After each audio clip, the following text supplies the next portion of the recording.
Welcome to students.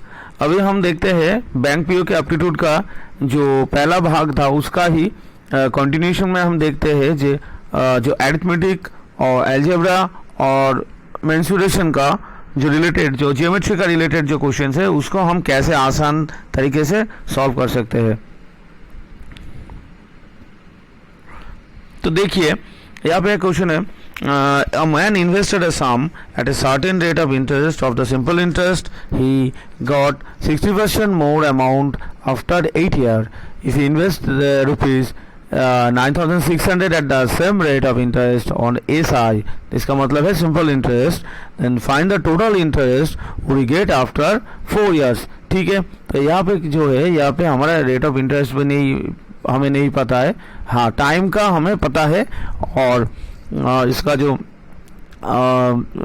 उसको जो मिला है 8 ईयर के बाद जो अमाउंट मिला है उसको भी पहुँचे हमें परसेंटेज में दिया गया है। ठीक है, तो हम यार क्या करते हैं, हम आसान तरीके से या पे अगर करना चाहे तो हमें जो करना है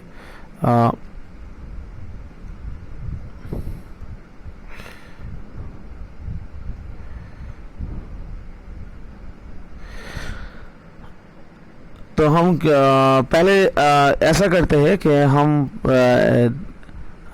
पकड़ लेते हैं कि उसने 100x इतना का इन्वेस्ट किया हुआ था, तो उसको कितना मिला 60% मोर मिला, उसका मतलब उसको मिला 160x का। ठीक है, तो उसको कितना ज़्यादा मिला, उसको जो इंटरेस्ट मिला इंटरेस्ट कितना मिला 160x माइनस 100x, इसका मतलब उसको मिला 60 इतना का उसको मिला। ठीक है, कितने साल में मिला 8 साल में मिला। तो रेट ऑफ इंटरेस्ट का हम पकड़ लेते हैं, सपोज हम रेट ऑफ इंटरेस्ट का इसको पकड़ लेते हैं 8% रेट ऑफ इंटरेस्ट, तो 100x का 8 साल में कितना हो जाता है। तो SI का सिंपल इंटरेस्ट का जो फॉर्मूला है हमें पता है, तो PTR बाई 100, इस फॉर्मूला को हम यहाँ पिटाते हैं, तो 100x into R into 8 by 100 is equals to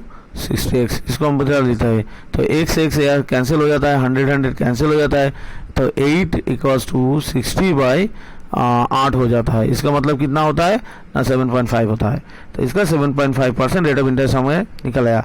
अब हमें कह रहा है कि 4 साल में कितना मिलेगा, तो 4 साल में हमको कितना मिलेगा, उसने इन्वेस्ट किया था 9600, तो उसका फिर से PTR बाई 100 को बिठा देते हैं, तो T का इतने 4 साल हो गया, R का 7.5 हो गया बाई 100 हो गया।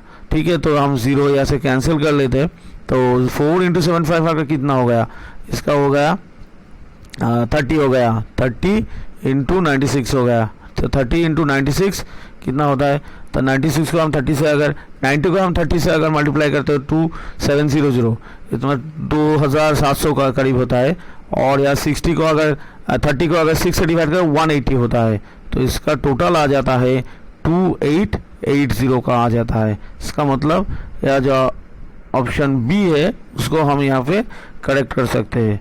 ठीक है, अच्छा ठीक है, इसके बाद और एक क्वेश्चन देखते हैं हम, ये भी अरिथमेटिक का है। इसमें क्या गया है, यह मिक्सचर देखिए, इस तरह का जो मैथ्स हम देखते हैं कि पीओ में ज़्यादातर आता है, क्योंकि इसको करने में थोड़ा डिफ़िकल्टीज आता है। ठीक है, थोड़ा डिफ़िकल्टीज यहाँ पे आता है क्योंकि इसमें कैलकुलेशन ज़्यादा होता है। ठीक है, तो हमें कैलकुलेशन जो करना पड़ेगा, कैसे करना पड़ेगा देखिए, तो हम ऐसे करते हैं, इसमें कहा गया है तो mixture of the milk and the water proportion of the milk by 60%। इसका 60% अगर मिल्क होता है तो 40% कितना, 60% का अगर मिल्क होता है तो 40% का हमें वाटर मिल जाएगा। ठीक है, इसको वाटर मिल जाएगा, तो इसका जो रेशियो कितना होगा 3:2 का रेशियो हो जाएगा।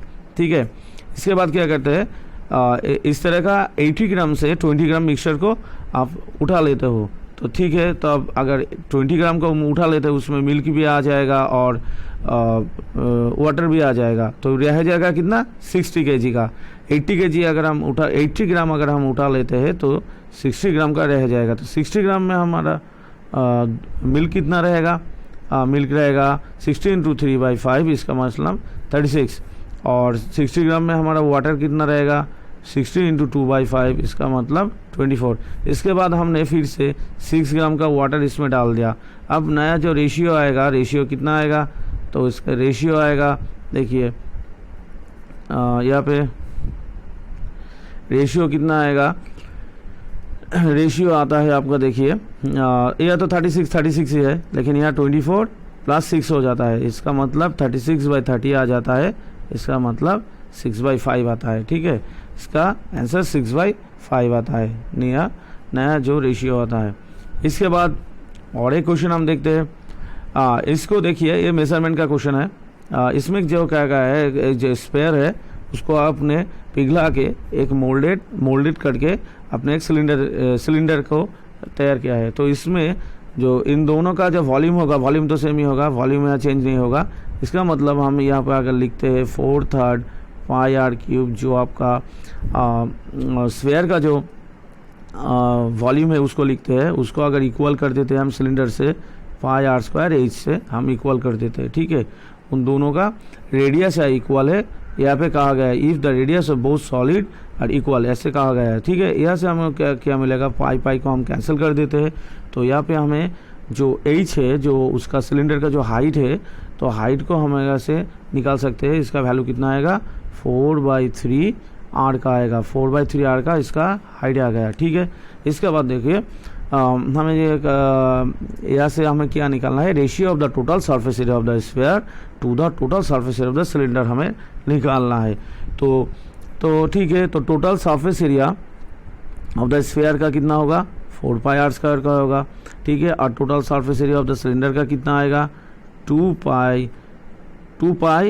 इंटू r + h, इतना का आएगा। तो हमने तो फॉर्मूला बिठा दिया। ठीक है, अब क्या कहा, इसको रेशियो में कन्वर्ट करना पड़ेगा। अब देखो हम यहाँ क्या करते हैं, हम यहाँ r का जो h का जो वैल्यू है उसको यहाँ पे पुट कर देते हैं। तो हमें ये कितना आता है, 4π का आता है, यहाँ पे आएगा कितना आएगा, 14 आ जाएगा। यहाँ पे 7r/3 आता है। तो एक बार अगर हम लिखते हैं तो हमारा यहाँ पे कितना आएगा, तो एक बार में अगर हम लिख लेते हैं तो आ जाता है 14 πr/3, देखो इतना आता है। ठीक है, πr/3 का नहीं, यहाँ पे गलती हो गया कि 2πr होगा, यहाँ पे भी 2πr, क्योंकि वॉल्यूम सरफेस तो स्क्वायर होता है ना, तो 2πr², तो 14 πr²/3 आ गया। ठीक है, अब रेशियो करते हैं हम। तो अगर हम यहाँ पे रेशियो करते हैं तो कितना आएगा, 4 सिलेंडर का सॉलिड, आप देखिए स्पेयर ऊपर है और सॉलिड सिलेंडर नीचे है, तो 4πr² आ जाएगा 14 πr²/3, इसमें इसका आ जाएगा। तो इसमें कितना आता है, पाई तो कैंसिल होता है, r² कैंसिल हो जाता है। ठीक है, अच्छा 4 है या 14 है, इसको कैंसिल करके 2 कर दीजिए, कैंसिल 7 कर दीजिए, तो 3 ऊपर चलेगा या 6/7, तो 6/7 का आपका रेशियो आ जाता है, 6/7 का आपका रेशियो। तो ऑप्शन डी यहाँ पे करेक्ट आंसर होता है। ठीक है, और देखते हैं हम आगे जाते हैं। आगे जाके हमें मिलता है, देखिए यहाँ पे अलजेब्रा का एक क्वेश्चन है। ठीक है, अलजेब्रा का जो क्वेश्चन है तो इसको हम कैसे सॉल्व कर सकते हैं। तो यहाँ पे देखिए option a b c d and e पे क्या दिखा दिया रहा है, कह रहा है कि अगर आपको दोनों जो इक्वेशन है, देखिए इक्वेशन को आपको सॉल्व करना पड़ेगा और उसके बाद दिखाना पड़ेगा कि एक्स का वैल्यू वाई से ज़्यादा है, वाई का ज़्यादा है एक्स से, या ग्रेटर देन इक्वल है, लेस देन इक्वल है। ऐसा अगर आपको रिलेशन यहाँ पे लाना पड़ेगा, उसके बाद आपको डिसीजन लेना पड़ेगा और ऑप्शन मार्क करना पड़ेगा। ठीक है, तो यहाँ पे तो आपको सॉल्व करना ही पड़ेगा। तो सॉल्व करते हैं। ठीक है, जो पहला जो इक्वेशन है देखिए इसका कितना है, x² - 8x + 15 = 0 है। तो इसको हम क्या मिडिल टर्म कर देते हैं, मिडिल टर्म करने से हमें कितना आएगा, तो इसको देखिए 15 है, 15 को हमको 8 करना पड़ेगा, तो 15 का 8 करते हैं तो 3 × 5 कर देते हैं। तो 3 × 5 अगर हम करते हैं तो हमें क्या कितना आता है, यहाँ पे आता है हमें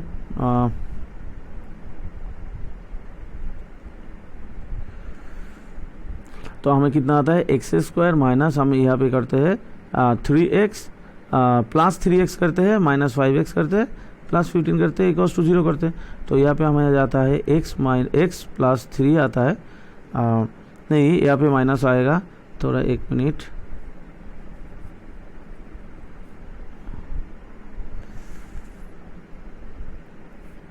हमें यहाँ पे आएगा x square minus 3x minus 5x plus 15 equals to 0। हम तो मिडिल टर्म कर दिया, तो x माइनस 3 यहाँ पे कॉमन लेते हैं, यहाँ पे हमें माइनस x माइनस 3 अगर लेते हैं तो यहाँ पे हमें माइनस 5 कॉमन लेना पड़ेगा, इक्वल्स टू 0 आता है।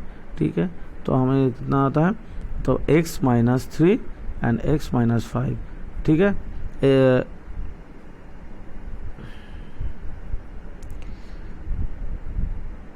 Equals to 0। तो x का जो सॉल्यूशन आता है 3 एंड 5 इतना का आता है। अब y में जाता है, तो y में हम जाते हैं तो y में देखते हैं कितना आता है। y में 2y square minus 7y plus 5 equals to 0। इसमें 5 और 2 को मल्टीप्लाई करना पड़ेगा, मिडिल टर्म के जो रूल है, तो 10 आता है। 10 को हमको 7 करना पड़ेगा। 10 को अगर हम 7 करते हैं तो कितना आता है, 10 को अगर 7 करते हैं 10 में 7 आता है 2 और 5 में करके आ जाता है। ठीक है, तो हम यहाँ क्या कर सकते हैं, 2y स्क्वायर माइनस हम यहाँ पे लिखते हैं 5 minus 5 plus 2y plus 5 equals to 0। ठीक है, हमें आ जाता है। ठीक है, तो हम यहाँ से 2y square minus 5y minus 2y plus 5 equals to 0 करते हैं। तो यहाँ से हमें कॉमन कितना आता है, 2y आता है, तो 2y माइनस 5 का आता है। और या अगर माइनस करते हैं हम, माइनस यहाँ से कुछ भी नहीं आता है तो 1 का आएगा, तो 2y माइनस 5 इक्वल्स टू 0 आएगा। तो इसमें हमें कितना आएगा, इतना हमें इसमें हमें आएगा 2y माइनस 5 और इसमें आएगा 2y माइनस 1 इक्वल्स टू 0। तो y का जो सॉल्यूशन आएगा कितना आएगा, एक तो आएगा 5/2 और एक आएगा y इक्वल्स टू 1। ठीक है, एक 5/2 और एक 1 आएगा, 2 पॉजिटिव आएगा। तो इसमें जो रिलेशन आता है देखो, x का वैल्यू जो है y से ज़्यादा का है। ठीक है, इसमें ज़्यादा का है, x का दोनों में इक्वेशन में ऐसा आता है। तो इसमें ऑप्शन ए का जो पहले का 51 का है, ऑप्शन ए का आंसर आता है। ठीक है।